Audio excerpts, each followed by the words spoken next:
Well, when we talk about ideology of the Chinese Communist Party, we actually talk about a huge potpourri of different ideas that has, since 1949, on the one hand, changed quite a bit, and on the other hand, not really. So if we talk about ideology, we don't only look at the period since 1949, so since the foundation of the People's Republic of China, but what is also important for CCP ideology, for the founding basics of CCP ideology, is the period before that as well. So a lot of what we see in CCP ideology, particularly in the adaptation of Marxism to Chinese conditions, what we know as Maoism today, is happening before 1949. So the basics are laid then, during the party's time in its wartime base camps in Yan'an. What we have there as, legacies are, for example, the mass line, the party's mass line. There is class struggle that plays a crucial role for CCP ideology in these early days. And these are structures that were laid already before 1949, introduced into CCP ideology. There is also something like, the revolution being conducted from the countryside, encroaching upon the cities, so not necessarily based on the working class, but actually coming from the outside. Those are some very basic ideas of Maoism. And these ideas are taken into the People's Republic, so post-1949, and are something we still see in that period. What we see very importantly still throughout the period past 1949 and until the beginning of the Reform and Opening era, about which I'll speak in a minute, what we see here is the overarching importance of something like class struggle and the legacy of the mass line, so relying on the broad Chinese masses to basically do politics, to do campaign politics. That is something that changes after 1978. So Mao dies in 1976.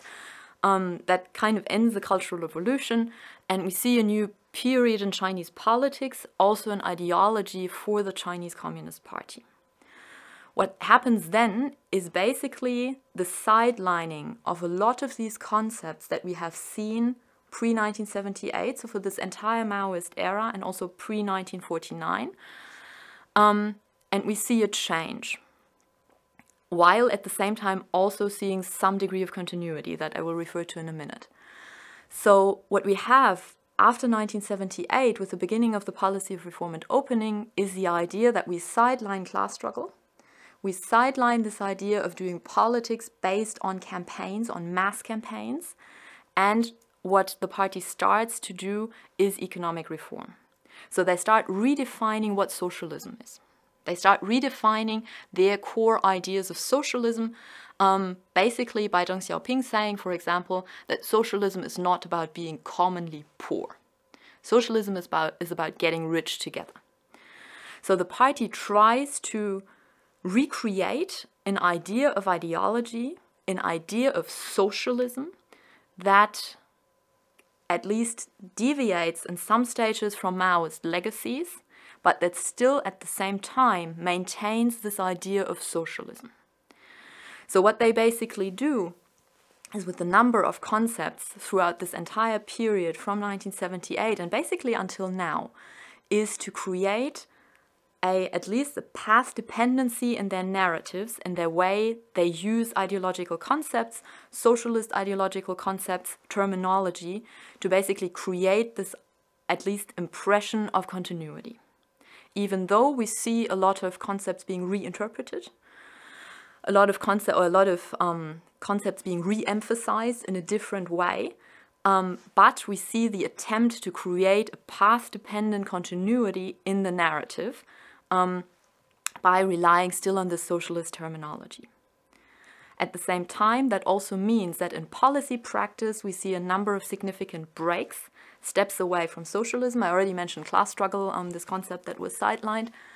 And also in terms of economic policy, in terms of economic reform, we see steps away from orthodox socialist ideology, if there is any such thing as orthodox socialist ideology.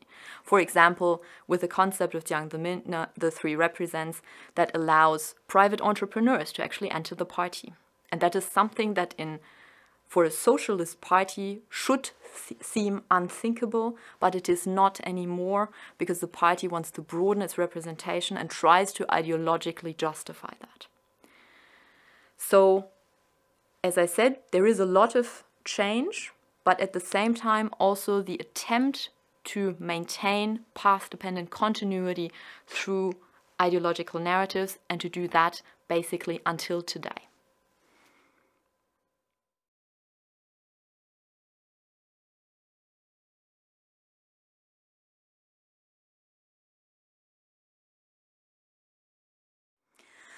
Well, the CCP basically, in adapting to a new environment, to the environment of economic reform, of change, it basically has two major problems with regard to its organizational structure, with regard to itself, and also to a certain extent with regard to how it relates to the Chinese population. And I will talk about its organizational structures, its structures in itself first. Problem number one, and that is something that is also a problem that the CCP also has in relation to the Chinese population, is the deviation between socio-economic reality and ideological concepts.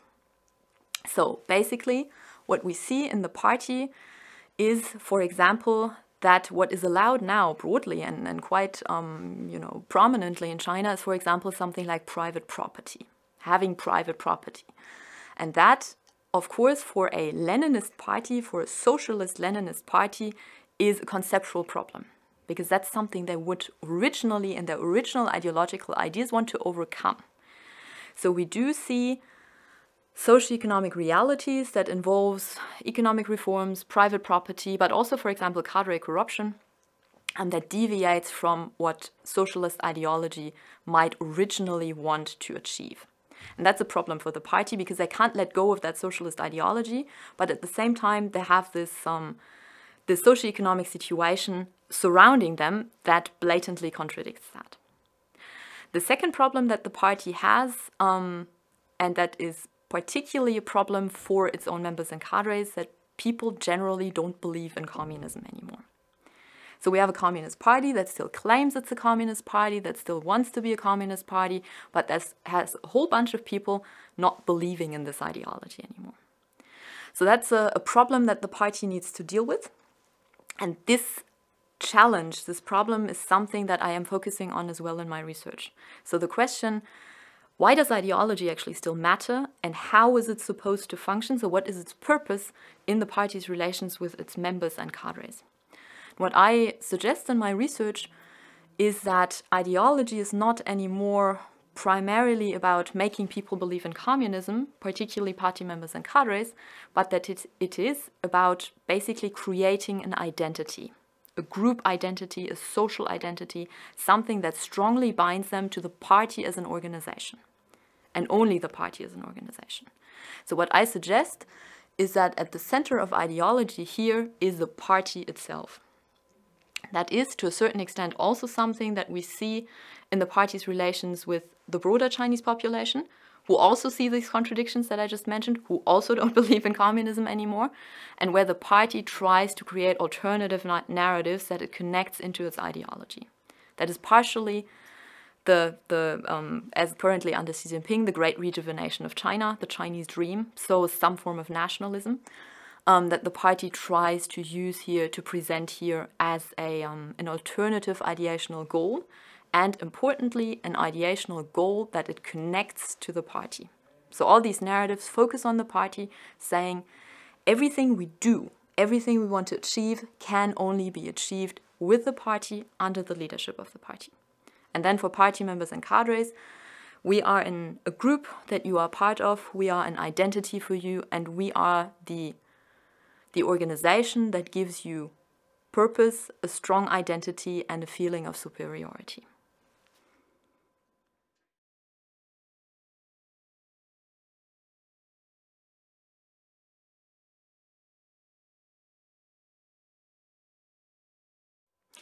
Yeah, this speculation about the neo-Maoist turn in Chinese politics, particularly with regard to Xi Jinping, is basically grounded on a number of different factors.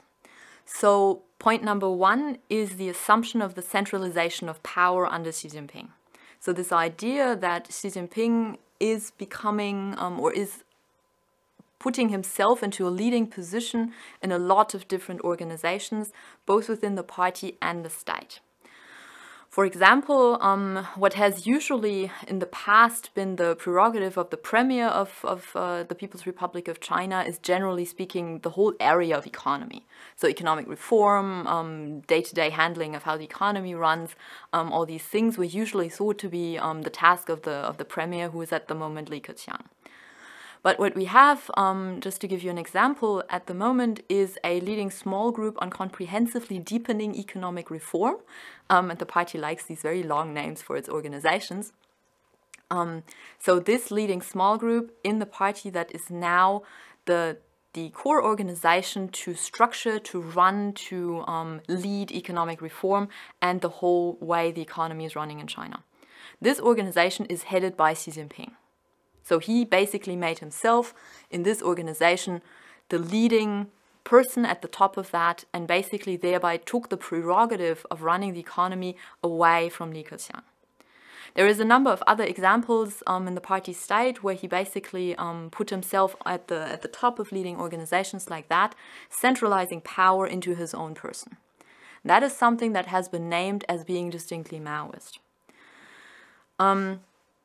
The problem with that is, of course, that if you centralize decision-making power for everything into one person, you do to a certain extent also centralize responsibility into that one person. So if something goes wrong, it can be increasingly hard to keep him out of the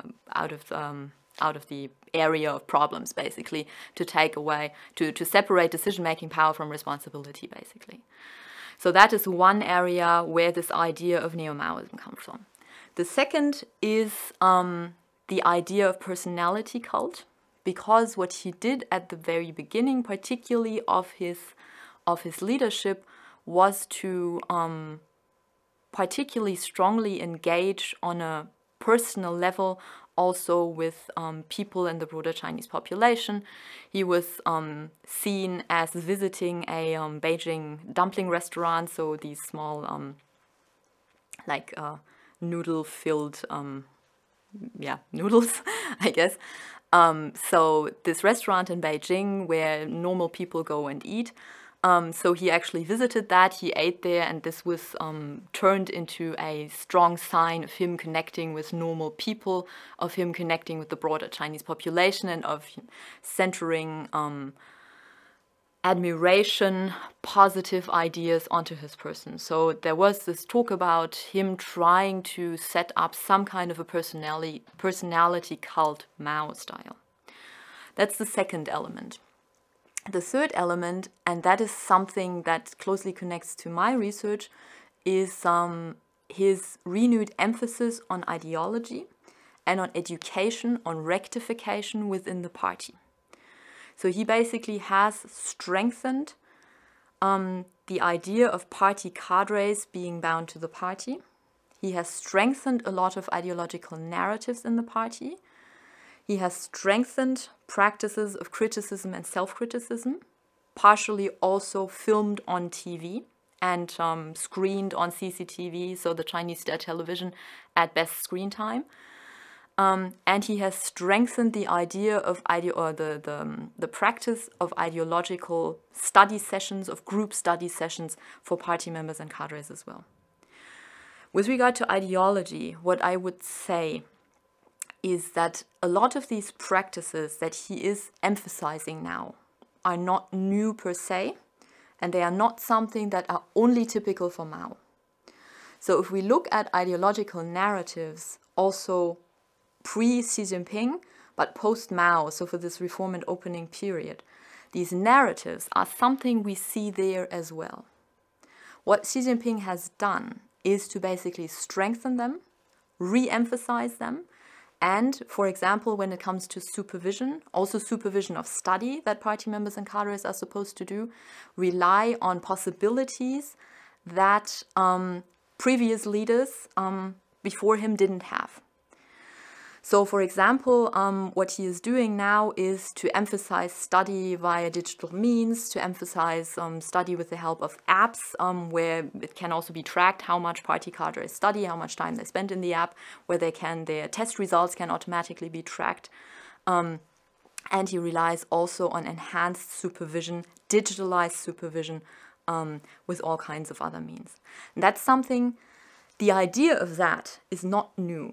The idea of that existed before him, but he has means available in terms of digitalized means that others didn't have before. So at least partially we do have elements that seem reminiscent of Mao, but a lot of these elements they had never disappeared, so they were still there to a certain extent and are now on different levels being re-emphasized. What is really important that we keep in mind when we want to compare Xi with Mao is that what we do not see under Xi Jinping is this strong emphasis on mobilizing masses. So on these mass campaigns that Mao ran, mobilizing the entire Chinese population for or against one particular target, that is something that Xi is not doing, and there is no sign so far of him actually intending to do that.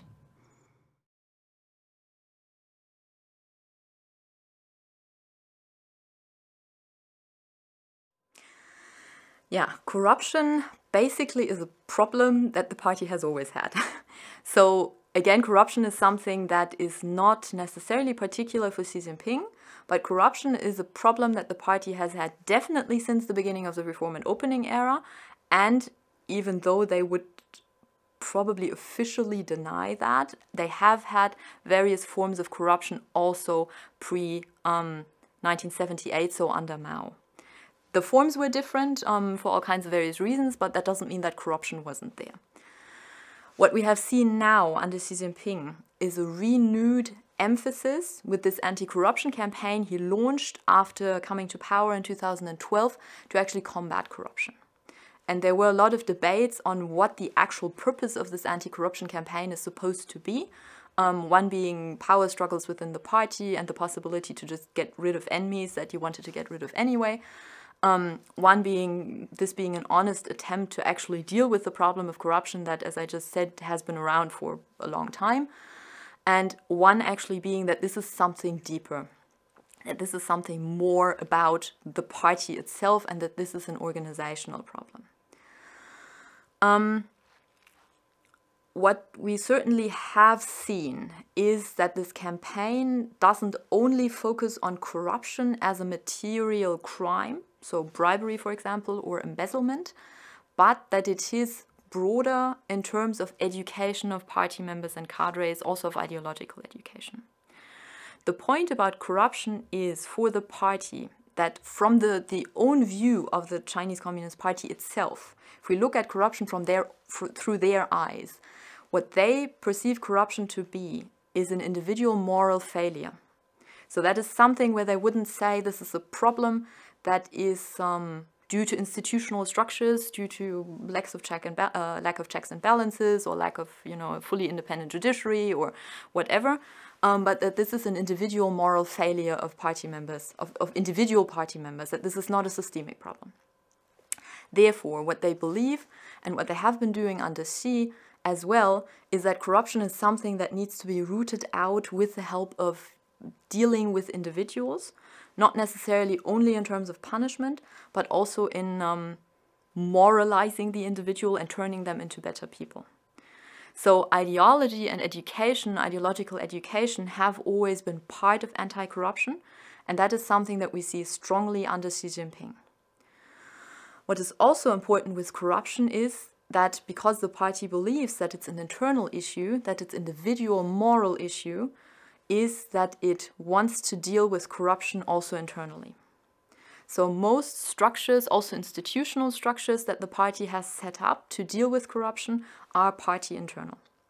That doesn't mean that the legal system doesn't also deal with corruption, but most of the institutional structures, and those are the so-called commissions for discipline inspection, are supposed to, or are party internal institutions, and they are supposed to deal with these problems party internally first. So the party believes that it's their own problem that they have to deal with. That is something that in terms of institutional reforms we have also seen under Xi Jinping, with the attempt to create a new institution, the National Supervision Commission. That is a combination, if you want so, between the party internal institutions that are the Commissions for Discipline Inspection, with the Central Commission for Discipline Inspection at the top, and in parallel to that, institutions in the state, procuratorates, so legal executive institutions that are combined in this National Supervision Commission at the top level, so at the central level of the party state, to basically rely on party internal sources to combat corruption, particularly within the party, but now also within the state administrative structure as well. So we have seen institutional reforms under Xi Jinping, but we have at the same time also seen the strong emphasis on the party prerogative in dealing with corruption, and we have seen a strong emphasis on this idea of moralizing, of education, of dealing with corruption on an ideological level.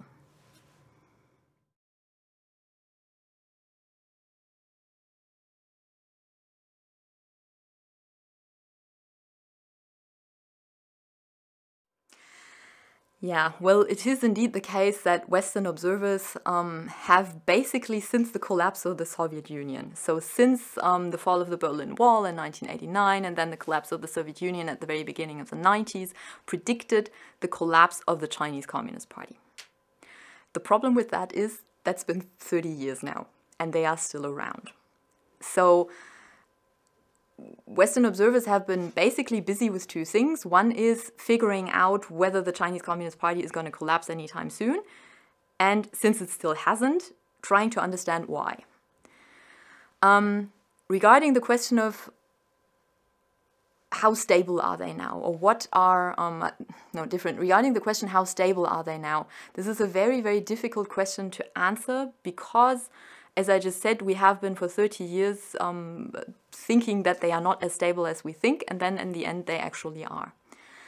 Nevertheless, that doesn't mean that they do not have a number of challenges in all areas, in all policy areas at the moment that are awaiting them in the future. There is all kinds of socio-economic challenges. There is still a very large gap between different levels of wealth in China. So there's still a very large gap between rich and poor, which is a major problem for the party, which is still socialist, and people shouldn't be, poor in socialism. There are major, major challenges coming up in terms of how the economy is running, because the Chinese Communist Party wants to reform the economy away from a largely labor-based, so cheap labor-based economy, up the value chain to something that resembles more a high-tech economy. They are working on that in many areas quite successfully, but that is a very, very difficult process, not only for China, but for any country that embarks on that path. Then, of course, related to the economy and very current events, we do have COVID. The Chinese Communist Party still clings on to its, they call it dynamic zero COVID now, I believe, which means basically keeping COVID infection rates as low as possible. That has extremely negative ramifications for the economy, and that also has increasingly negative ramifications and reflections within the Chinese population at large, who are increasingly unhappy with these prolonged lockdowns. So the party needs to find a way to basically deal with that, to find a way to somehow deal with COVID while at the same time not cutting off the economy, opening back up to the world without actually creating also a massive health disaster within China if they just let the virus spread through the country. So that is going to be a very tricky process, and it's a process that they are negotiating at the moment at a point in time where they have a major political congress, the 20th Party Congress, coming up at the end of this year. At this party congress, Xi Jinping, from everything we can see from the outside, will be re-elected as General Secretary of the Chinese Communist Party for a third term, which is after there seem to be processes of institutionalization going on within the party, limiting people to 2 terms at the top of the party, which is an unusual process. So, but it seems like he is committed, and we don't have any ideas of any person to follow him, as far as we can see from the outside. So he is committed to being re-elected within the party as a general secretary for a third term. We can assume, and we don't know all that much about these internal processes within the party, but we can assume that there is a number of people within the party who are not entirely happy with these procedures. So there are massive tensions within the party, on the one hand about his very centralized, very important position, and we talked about, neo-Maoism and personality cult centralization a bit earlier. So that there are people in the party who are unhappy about that on the one hand. There are people in the party who are unhappy on the other hand about the outcomes of his anti-corruption campaign, because he took down some very high-ranking, very powerful people within the framework of this campaign. So he has made a lot of enemies within the party, basically. And in this context of tension, leading up to the 20th Party Congress, to have COVID and a slowdown of the economy, which is partially COVID-induced, is a massive problem where they are certainly going to try not to make any bold moves and not to risk anything. So that is something that is relatively short-term, that they somehow still need to basically get through this year, past the Party Congress in November, to deal with these problems. And then long-term, you have all kinds of problems that I mentioned, reforming the economy, socio-economic disparities, and so on and so forth, as well as the increasingly bold position of China in the international system. So the party needs to negotiate a very tricky path here under the conditions of massive party internal tensions as well.